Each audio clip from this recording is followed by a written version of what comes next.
TRE 4 में सिर्फ 50% भर्ती, बाकी 2026 के लिए रहेंगी रिजर्व। जाने क्या है इस बार के नियम।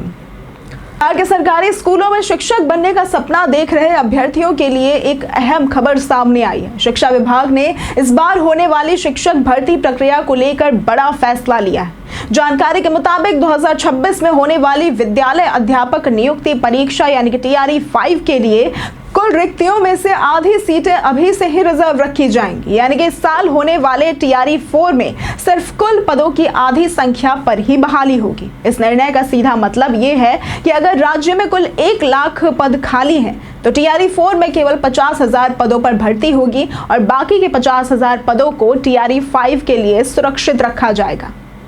इसके अलावा एक और बड़ा बदलाव ये है कि टीआरई 4 के रिक्तियों की घोषणा से पहले एसटीईटी यानी कि माध्यमिक शिक्षक पात्रता परीक्षा का आयोजन नहीं किया जाएगा। शिक्षा विभाग ने यह साफ कर दिया है कि अब एसटीईटी केवल टीआरई 5 से पहले ही कराई जाएगी और इसका सीधा असर उन अभ्यर्थियों पर पड़ेगा जो एसटीईटी पास करने के बाद ही आवेदन कर सकते थे।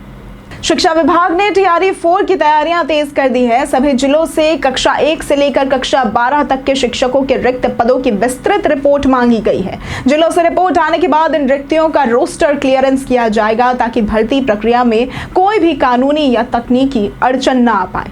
रिक्तियों के फाइनल होने के बाद शिक्षा विभाग अधियाचना बीपीएससी को भेजेगा। संभावना है कि बीपीएससी सितंबर 2025 में टीआरई 4 की वैकेंसी जारी कर देगा। अब अगर रिक्तियों के आंकड़े की बात करें तो शिक्षा विभाग के अनुमान के मुताबिक इस बार कक्षा 1 से 12 तक कुल लगभग 1 लाख पद खाली हैं। इनमें से आधे यानी कि करीब 50,000 पद टीआरई 4 के तहत भरे जाएंगे और बाकी के 50,000 पद 2026 में होने वाली टीआरई 5 के लिए रिजर्व रहेंगे। कक्षा 9 से 12 तक के लिए विभिन्न जिलों से अब तक लगभग 25,000 रिक्तियों की संभावना जताई गई है और ये रिक्तियां विषयवार होंगी, यानी कि अलग अलग विषयों के हिसाब से पदों की संख्या तय की जाएगी। वहीं प्रारंभिक स्कूलों की अगर बात करें तो प्रारंभिक स्कूलों में इस बार रिक्तियों की संख्या अपेक्षाकृत कम आई है।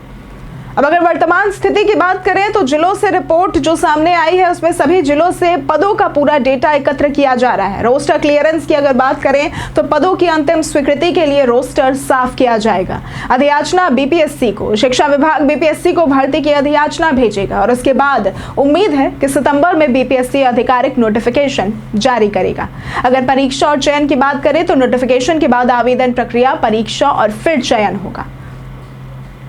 अभ्यर्थियों को जो एक खास संदेश दिया जा रहा है वो ये कि अगर आप इस बार टीआरई 4 में शामिल होना चाहते हैं तो आपके पास तैयारी का सुनहरा मौका है, लेकिन ध्यान रखें कि इस बार पदों की संख्या पिछले वर्षों की तुलना में आधी ही होगी क्योंकि बाकी की सीटें टीआरई 5 के लिए रिजर्व कर दी गई हैं। एसटीईटी पास करने वाले अभ्यर्थी इस बार सीधे टीआरई 4 में आवेदन कर सकते हैं, लेकिन जिनके पास एसटीईटी नहीं है उन्हें अब टीआरई 5 का इंतजार करना पड़ेगा। ऐसे में अभी से अपनी तैयारी पर फोकस करना बेहद जरूरी है। शिक्षा विभाग का यह फैसला भविष्य की भर्ती प्रक्रिया को संतुलित रखने के लिए लिया गया है ताकि अगले साल यानी 2026 में भी पर्याप्त पदों पर बहाली हो सके। हालांकि इसका मतलब ये भी है कि इस बार प्रतिस्पर्धा और ज्यादा कड़ी होगी, इसलिए जो भी उम्मीदवार टीआरई 4 में शामिल होने की सोच रहे हैं उन्हें अभी से अपनी पढ़ाई में पूरी मेहनत झोंक देनी चाहिए। अगर आपको आज की ये वीडियो पसंद आई हो तो इस वीडियो को लाइक करें, ज्यादा से ज्यादा शेयर करें और हमारे चैनल को सब्सक्राइब करना ना भूलें। आज के लिए सिर्फ इतना ही। वीडियो हमारे साथ बने रहने के लिए धन्यवाद।